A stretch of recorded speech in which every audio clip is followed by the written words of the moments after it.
Hello friends, তো আজকে আমরা বানাবো মটন কারি। তো তার জন্য ম্যারিনেশন করে নিতে হবে। প্রথমে কিছু লঙ্কা বাটা দিয়ে দিয়েছিলাম, এরপরে হলুদ গুঁড়ো, তারপরে জিঞ্জার গার্লিক পেস্টটা আমরা দিয়ে দিলাম। একটাই দিয়েছি কারণ 2 কেজি মাংস। এরপরে আমরা দিলাম ব্ল্যাক পেপার গুঁড়ো, তারপর শুকনো লঙ্কা গুঁড়ো, অ্যাকচুয়ালি যেটা ঝাল হয় না, কাশ্মীরি লঙ্কার গুঁড়ো যেটাকে বলে, সেটা আমরা ব্যবহার করেছি এখানে। তারপরে দিয়েছি একটা ছোট প্যাকেটের টক দই, 300-400 গ্রাম মতো, আর ম্যারিনেশনের জন্য একটু সর্ষের তেল। তো এবার আমরা এটাকে ম্যারিনেশন করে নিই।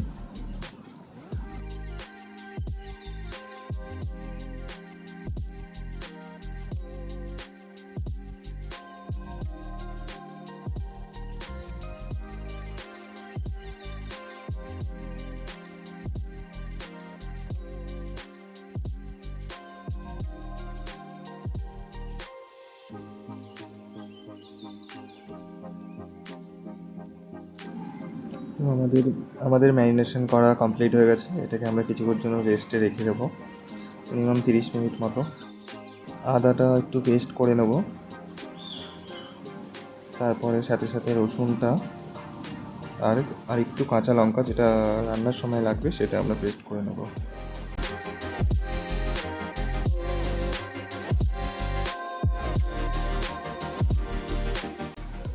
পেঁয়াজগুলোকে একটু পাতলা পাতলা করে কেটে নেব। তারপরে আমাদের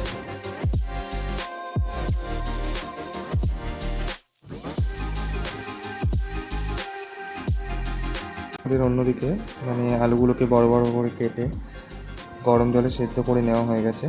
জাস্ট হলুদ পাউডার দেওয়া আছে এর মধ্যে। পেঁয়াজগুলো কেটে নেওয়া হয়ে গেছে, আদা, রসুন, আর এদিকে টমেটো পেস্ট। কড়াটা গরম হয়ে গেলে একটু সর্ষে তেল দিয়ে দিলাম, তেলটাও গরম হয়ে গেছে এখানে। তারপর ধীরে ধীরে আলুগুলো দিয়ে দেবো, দিয়ে একটু ভেজে নেব। আলুতে কালার আনার জন্য অল্প কিছু পরিমাণ আমরা কাশ্মীরি লঙ্কাগুলো ইউজ করেছি।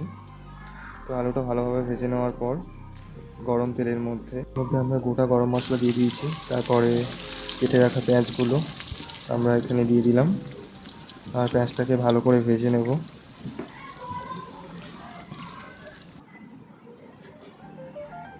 পেঁয়াজটাকে ভাজতে আমাদের মিনিমাম 5 থেকে 7 মিনিট টাইম নিতে হবে, আর সেটাকে আমরা একটু বেশি হিট দিয়েই ভাজবো। আর পেঁয়াজটা তাড়াতাড়ি যাতে ভাজা হয়ে যায়, তার জন্য আমরা এখানে ইউজ করব একটু লবণ।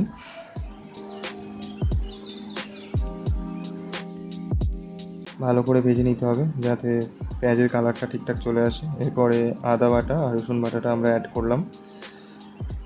এটাকে কিছুক্ষণ ভেজে নিতে হবে যাতে আদা রসুনের গন্ধটা দূর হয়ে যায়। তো চলো একটু ভালো করে ভেজে নেওয়া যায়।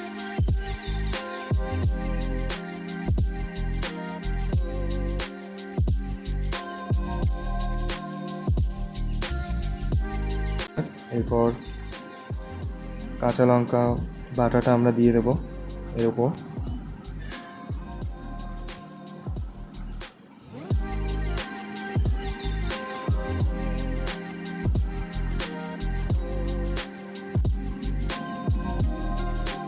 এরপর আমরা দিয়ে দেবো পরিমাণ মতো হলুদ গুঁড়ো,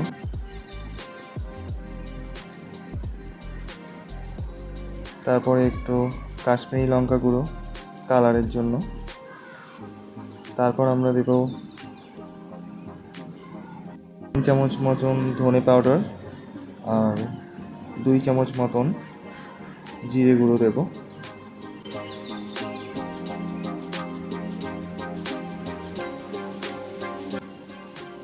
এরপর মশলাটাকে ভালো করে মিশিয়ে নিতে হবে। তো মিশিয়ে নেওয়ার জন্য সামান্য একটু পরিমাণ আমাকে জল অ্যাড করতে হবে এর মধ্যে, নাহলে কড়াইয়ের গায়ে লেগে যেতে পারে। তো মশলাটাকে এবার ভালো করে কষাতে হবে। আর এখানে আমি অ্যাড করব লবণ।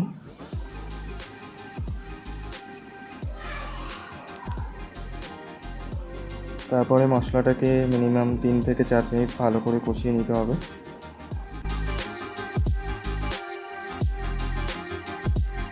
করা ম্যারিনেশন করে রাখা মটনটা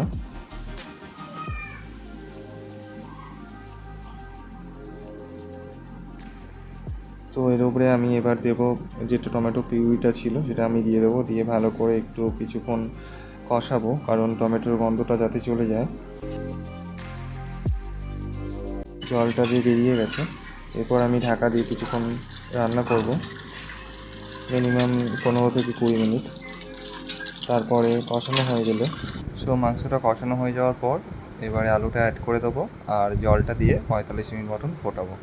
এতেই আমাদের মটন কারি রান্না রেডি। আর এখানে দাদা নিয়ে নিয়েছে শসা, লেবু, পেঁয়াজ স্যালাড বানানোর জন্য, সেগুলো সুন্দরভাবে কেটে নিচ্ছে। কেটে নেওয়ার পর ভালোভাবে ধুয়ে সেগুলো পরিষ্কার করে নিতে হবে। তারপরে সুন্দরভাবে কাটিং করা হচ্ছে। শসাগুলো কেটে নেওয়ার পর লঙ্কাগুলো একটু ফাইন চপ করে নিতে হবে, তারপরে ডেকোরেশন। এই মিলিয়ে সব কিছু একদম রেডি হয়ে গেছে আমাদের। আমাদের পুরো রেসিপিটা রেডি হয়ে গেছে। স্যালাডটা তোমরা বাড়িতে বানিয়েও খেয়ে দেখতে পারো কেমন টেস্ট হলো। টাটা।